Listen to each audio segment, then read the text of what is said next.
नमस्कार, मैं हूं सुरभि शर्मा। इंडिया टीवी पर सुबह की पहली खबर में आपका स्वागत है। बुलेटिन की शुरुआत करते हैं 5 मिनट 25 बड़ी खबरों के साथ।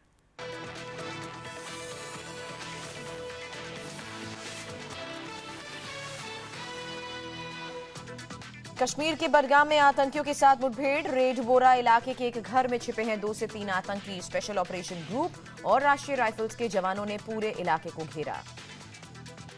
अमरनाथ यात्रियों पर हमले के मास्टरमाइंड को घेरने का ऑपरेशन जारी। ड्रोन्स की मदद से 50 किलोमीटर के दायरे में चल रहा है सर्च ऑपरेशन। खुफिया एजेंसियों के मुताबिक बस यात्रियों को बंधक बनाना चाहते थे आतंकी। हमले से पहले पीओके से आए थे संदेश। अमरनाथ यात्रियों पर हमले के विरोध में आज गुजरात के वलसाड और महाराष्ट्र के पालघर में बंद। सभी राजनीतिक दलों ने बंद का समर्थन किया। वलसाड पहुंचने पर बस ड्राइवर सलीम शेख का हीरो की तरह स्वागत किया गया। गाड़ी में बिठाकर घुमाया भी गया। ड्राइवर की बहादुरी और समझदारी से बच गई थी 50 से ज्यादा लोगों की जान। हमले के बावजूद अमरनाथ यात्रियों के उत्साह में कमी नहीं। इंडिया टीवी रिपोर्टर ने एक बस में श्रद्धालुओं के साथ यात्रा की। बम बम भोले के जयकारे के साथ आगे बढ़ रहा था जत्था। कश्मीर के सुरक्षा हालात पर आज सुरक्षा मामलों की कैबिनेट कमेटी की बैठक होगी। अमरनाथ यात्रियों पर हमले के बाद की पैदा हुए हालात पर चर्चा। हरियाणा के हिसार में बजरंग दल की गुंडागर्दी। मस्जिद के इमाम की पिटाई के बाद जबरन भारत माता की जय के नारे लगवाए गए। इमाम की शिकायत के बाद 150 से ज्यादा लोगों पर एफआईआर दर्ज की गई। मस्जिद के बाहर सुरक्षा बढ़ाई गई। तेजस्वी यादव के मुद्दे पर अड़ी आरजेडी। पार्टी कोर कमेटी की बैठक के बाद रघुवंश प्रसाद सिंह ने कहा, तेजस्वी इस्तीफा नहीं देंगे। जेडीयू ने तेजस्वी को सामने आकर आरोपों पर सफाई देने का अल्टीमेटम दिया है। बीजेपी को भी तेजस्वी के जवाब का इंतजार है। सुशील मोदी ने कहा, देखते हैं सिक्सर मारते हैं या हिट विकेट होते हैं तेजस्वी। बोले, नीतीश के पास बर्खास्त करने के अलावा कोई विकल्प ही नहीं।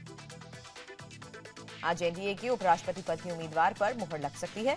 बीजेपी और आरएसएस की मीटिंग में उम्मीदवार के नाम पर चर्चा होगी। उपराष्ट्रपति की उम्मीदवारी पर आज ही सरकार के कोर ग्रुप में शामिल मंत्रियों की भी बैठक होगी। नागालैंड में गहराया राजनीतिक संकट। राज्यपाल ने सीएम लिजित्सु से 15 जुलाई को बहुमत साबित करने के लिए कहा। पूर्व सीएम जेलियांग ने 41 विधायकों के समर्थन से सरकार बनाने का दावा पेश किया है। दिल्ली के अमर कॉलोनी में 53 साल की महिला की हत्या कर लूट की गई। बदमाशों ने नौकर के हाथ पांव बांध दिए थे।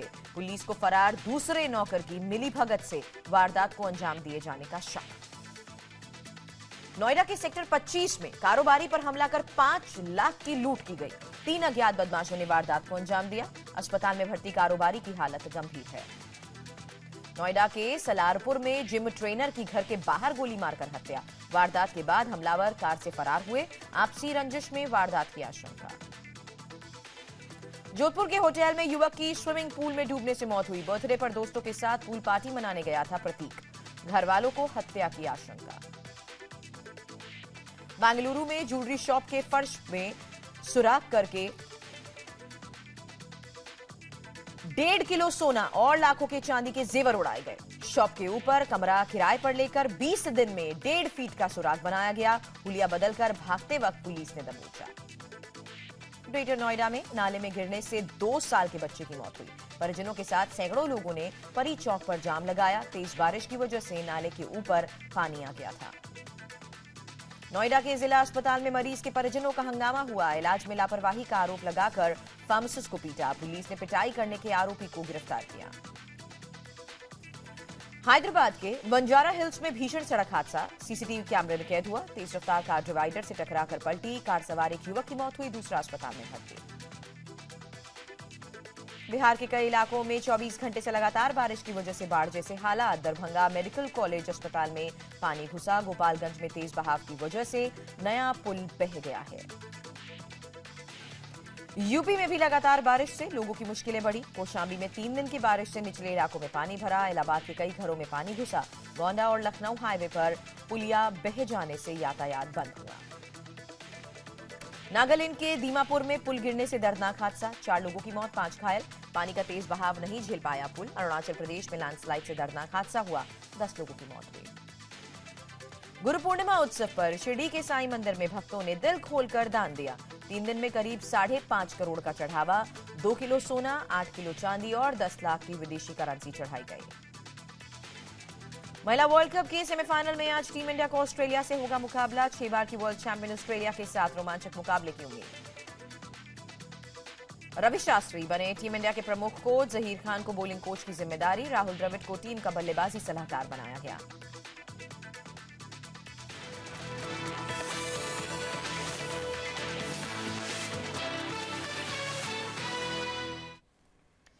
अमरनाथ यात्रियों पर हुए आतंकवादी हमले के बावजूद बाबा बर्फानी के भक्तों का जोश ठंडा नहीं पड़ा।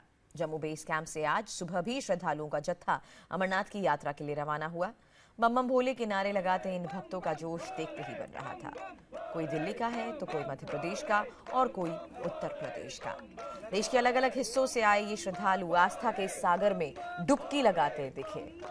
गुजरात की बस पर हुए आतंकवादी हमलों के बावजूद गुजरात से श्रद्धालुओं का आना जारी है। इन श्रद्धालुओं का कहना है कि आतंकवादियों से नहीं डरते और इन्हें अपने बाबा बर्फानी और अपनी सेना पर पूरा भरोसा है।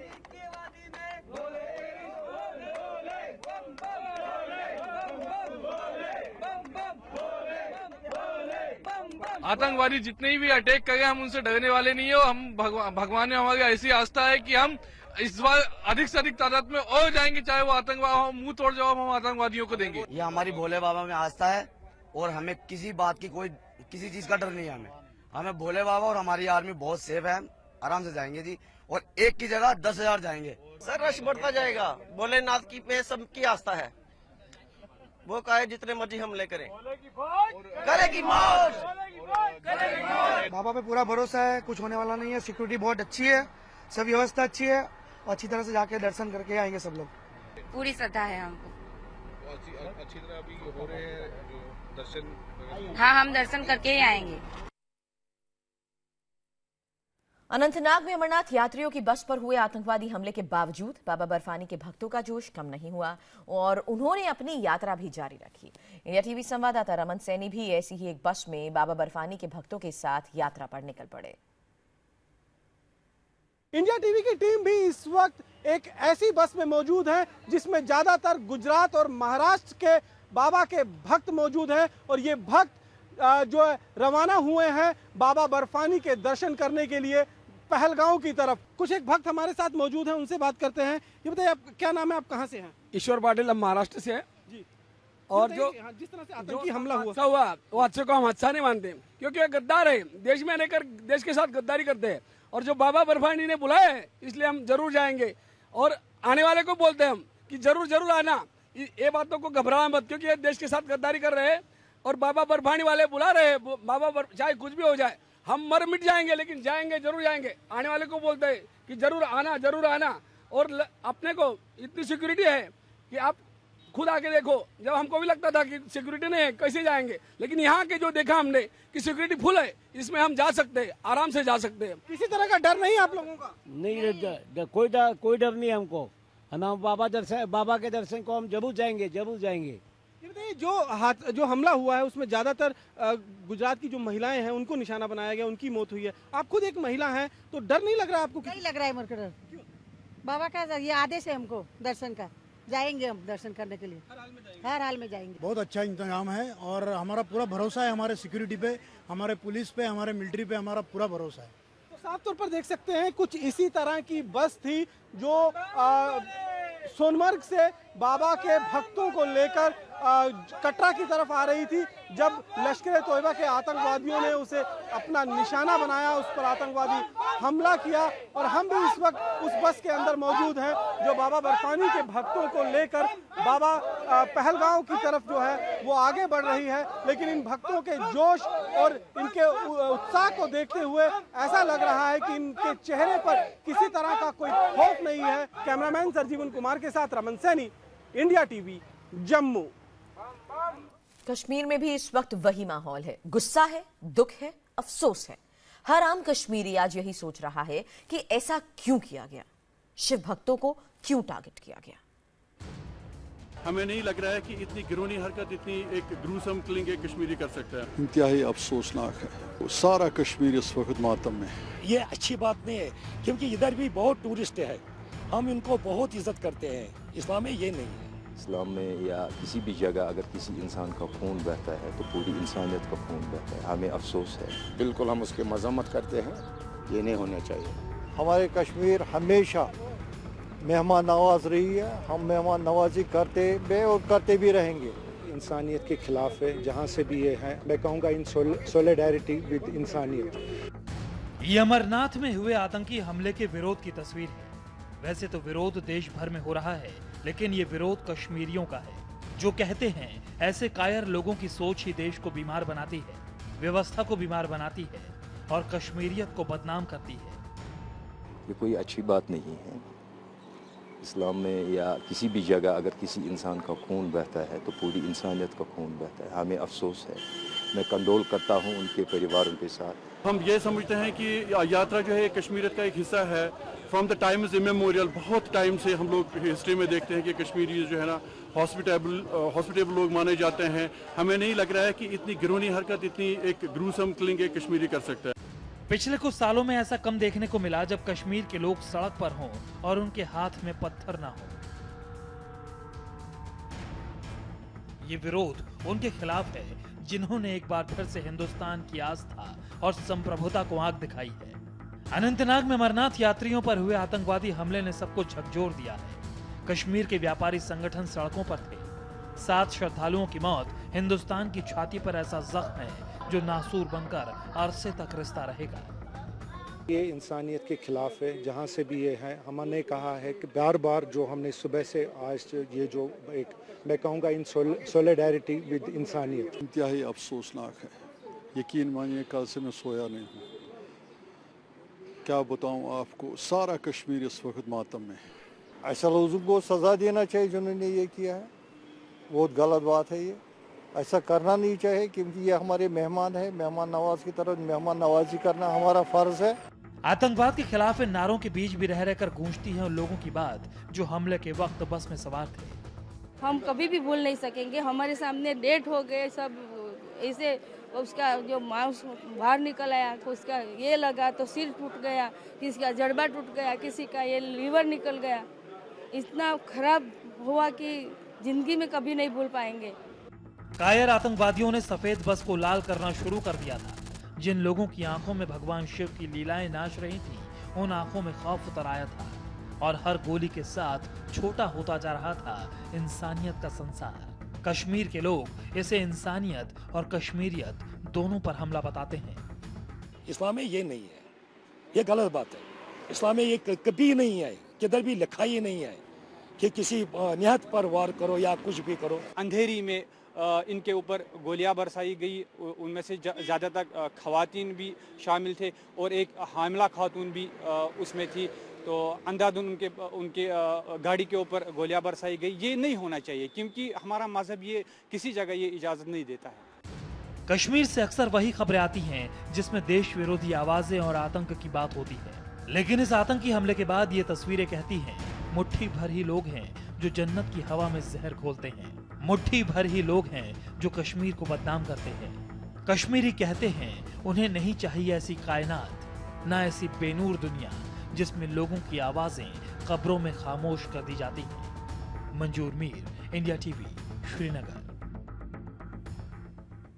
और बड़ी खबर हरियाणा के हिसार से भी है, जहां विरोध के नाम पर बजरंग दल के कार्यकर्ताओं की गुंडागर्दी की तस्वीरें सामने आई। अमरनाथ यात्रियों पर हुए आतंकी हमले का विरोध कर रहे बजरंग दल के कार्यकर्ताओं ने मस्जिद के इमाम से पहले तो बदसलूकी की, फिर थप्पड़ तक जड़ दिया। बजरंग दल के कार्यकर्ता बार बार इमाम से भारत माता की जय बोलने के लिए कहते रहे।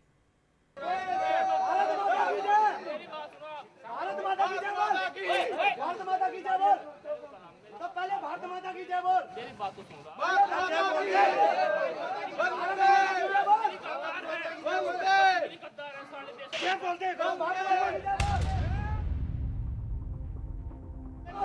विरोध के नाम पर एक शख्स से बदसलूकी करते ये बजरंग दल के कार्यकर्ता हैं।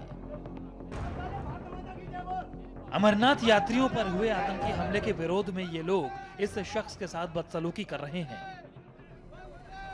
उन्हें थप्पड़ मार रहे हैं।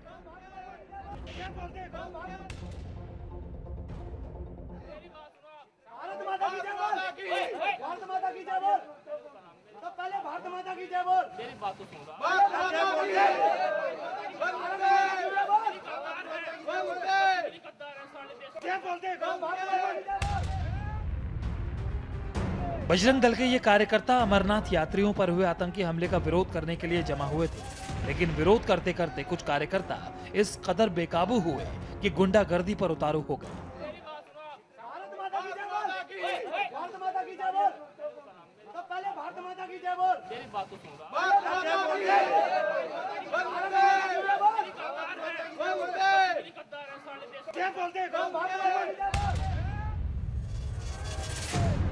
बजरंग दल के कार्यकर्ताओं की गुंडागर्दी की ये तस्वीरें हरियाणा के हिसार की हैं और यहाँ जो शख्स गुंडागर्दी के शिकार हुए हैं वो एक इमाम है। आरोप है कि बजरंग दल के कार्यकर्ताओं ने पहले तो मस्जिद के अंदर से इमाम को बाहर निकाला और फिर गेट पर उनके साथ बदसलूकी शुरू कर दी। उनसे बार बार भारत माता की जय बोलने को कहा और इसी दौरान एक कार्यकर्ता ने उन्हें थप्पड़ जड़ दिया।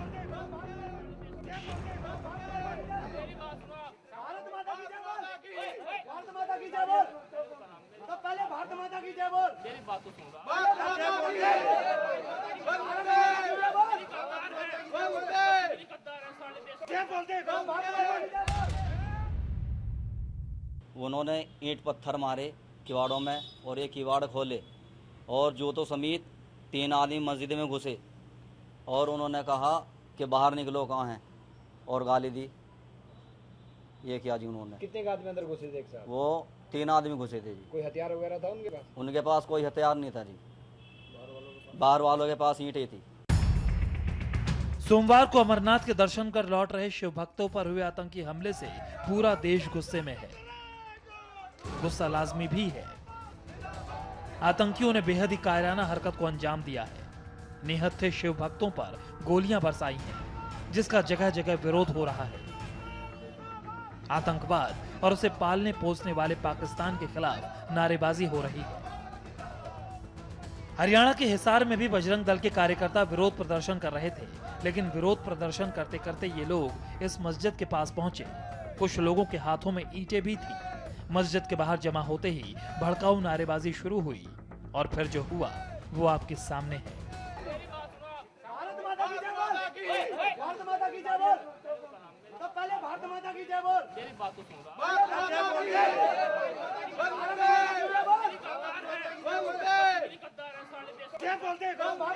जो अमरनाथ के यात्री हमारे गए थे अमरनाथ, उन पर ग्रेनेड से हमला किया। इसके विरोध के अंदर बजरंग दल ने पूरे देश भर के अंदर आतंकवाद का पुतला का दहन किया है। बजरंग दल के कार्यकर्ताओं का आरोप है कि इलाके में बड़ी संख्या में लोग बाहर से आकर बस गए हैं, जिनके पास कोई वैध दस्तावेज नहीं है। इनका ये भी आरोप है कि मस्जिद में ही ऐसे लोगों को पनाह दी जाती है। जिस शख्स के साथ बदसलूकी हुई वो भी बाहर से आए हुए थे। मस्जिद के सेवादार के मुताबिक वो पंजाब के रहने वाले हैं और नमाज अदा करने के लिए मस्जिद में आए थे। यहाँ सवाल यह है कि अगर कोई बिना किसी वैध दस्तावेज के रह रहा है तो उसकी शिकायत पुलिस से क्यों नहीं की गई? आखिर बजरंग दल के कार्यकर्ताओं को कानून हाथ में लेने का अधिकार किसने दिया? प्रधानमंत्री से लेकर तमाम बीजेपी शासित राज्यों के मुख्यमंत्रियों ने बीजेपी और तमाम भगवा ब्रिगेड को ऐसे मामलों में संयम बरतने की हिदायत दी है। तो फिर ये लोग अपने नेताओं की बात क्यों नहीं सुनते? मतलब हुक्का है, ठीक है, जिसके रिगार्डिंग ये कंप्लेंट हमारे पास आई है और कंप्लेंट में जो भी घटनाक्रम होगा उसके कानून अनुसार उसके ऊपर जो भी कार्रवाई बनती है वो कार्रवाई अमल में लाई जाएगी। वर्तमान में क्या हालात हैं? वर्तमान में हालात बिल्कुल शांतिपूर्वक हैं। यहाँ पे हमने एक PCR राउंड द क्लॉक लगा लिया जो रात को यहाँ पे ड्यूटी पे रहेगी, तो हालात दोनों तरफ बिल्कुल शांतिप्रिय, कोई ऐसी दिक्कत नहीं है। फिलहाल इस मारपीट के बाद बने तनाव के हालात को देखते हुए पुलिस ने मस्जिद की सुरक्षा बढ़ा दी है। इसके साथ ही मस्जिद के लोगों ने 150 से 200 लोगों के खिलाफ शिकायत दर्ज करवाई है, जिसके बाद पुलिस ने शिनाख्त कर कार्रवाई का भरोसा दिया है। Bhupendra Singh, India TV, Hisar, Haryana. बड़ी खबर इस वक्त की। जम्मू कश्मीर के बडगाम में सुरक्षा बलों का आतंकवादियों के साथ मुठभेड़ खत्म हो गई है। मुठभेड़ में सुरक्षा बलों ने 3 आतंकवादियों को एनकाउंटर में मार गिराया। आतंकी बडगाम के रेजपुरा इलाके के घर में छिपे थे। ऑपरेशन कल रात से चल रहा था। मंगलवार को ऑपरेशन उस वक्त शुरू हुआ जब सुरक्षा बलों की टीम इलाके में सर्च ऑपरेशन के लिए पहुंची। दरअसल खास खुफिया जानकारी के बाद पुलिस सर्च ऑपरेशन के लिए बडगाम पहुंची थी, लेकिन अचानक आतंकवादियों ने फायरिंग शुरू कर दी। इसके बाद सुरक्षा बलों ने जवाबी फायर किया। एहतियात के तौर पर पूरे इलाके को खाली कराया गया। रात भर दोनों तरफ से फायरिंग होती रही। फिलहाल सुरक्षा बल पूरे इलाके में सर्च ऑपरेशन चला रही है। मंजूर मीर हमारे संवाददाता इस वक्त हमारे साथ जुड़ चुके हैं। मंजूर, इस पूरे ऑपरेशन के बारे में क्या अपडेट? देखिए सर, भी कल रात करीबन 8 बजे बीरवा बड़गाम के रुडवारा इलाके में सुरक्षा बलों को ये जानकारी मिली थी कि इस इलाके में कुछ मिलिटेंट्स छुपे हुए हैं। जम्मू कश्मीर पुलिस, सेना और आर्मी ने एक ज्वाइंट ऑपरेशन शुरू करके पूरे एरिया को घेर लिया था और जैसे ही सर्च ऑपरेशन शुरू हुआ तो एक घर में छुपे मिलिटेंटों ने सुरक्षा बलों पर गोलियां चलाई। जवाबी कार्रवाई भी हुई और पूरे इलाके को घेर लिया गया। हालांकि अंधेरा होने की वजह से ऑपरेशन रात को रोक दिया गया था, लेकिन आज सुबह जैसे ही सूरज की किरणें निकली तो ऑपरेशन को फिर से शुरू कर दिया गया और 3 मिलिटेंट्स एक मुठभेड़ में मारे जा चुके हैं। बताया जा रहा है कि तीनों मिलिटेंट्स लोकल हैं और हिजबुल मुजाहिदीन के हो सकते हैं। बॉडीज रिकवर की जा रही है, उनके पास से उनका जो हथियार भी था वो भी बरामद किया गया है, लेकिन सर्च ऑपरेशन अभी बड़े पैमाने पर जारी है और एक बहुत सफल ऑपरेशन को अंजाम दिया गया है बिना किसी नुकसान के। मंजूर, आपने बताया रेजपुरा इलाके के घर में ये छिपे थे, किस तरह का ये इलाका है, इस बारे में बता पाएंगे? देखिए सर, भी ये एक रिहायशी इलाका है और अक्सर मिलिटेंट जो है रिहायशी इलाकों में रहते हैं क्योंकि यहाँ पर इन्हें एक तो जमीनी समर्थन भी मिल जाता है, दूसरा अगर ये फंस जाते हैं तो इनको फरार होने का मौके के साथ साथ ये भी मिलता है कि लोग बाहर निकलते हैं, पत्थरबाजी की जाती है, तो ऐसे इलाकों को ये चूज करते हैं। बिल्कुल, और इसी तरह की स्ट्रैटेजी अब सामने आ रही है कि सिविलियंस के बीच में जाकर ये शरण लेते हैं और किसी तरह से टारगेट करने की भी कोशिश करते हैं। बहरहाल नजर बनाए रखें, लगातार आपसे इस बड़ी खबर पर अपडेट लेते रहेंगे। तो सुरक्षा बलों का आतंकवादियों के साथ ये मुठभेड़ अब खत्म हो चुकी है और मुठभेड़ में सुरक्षा बलों ने 3 आतंकवादियों को एनकाउंटर में मार गिराया है।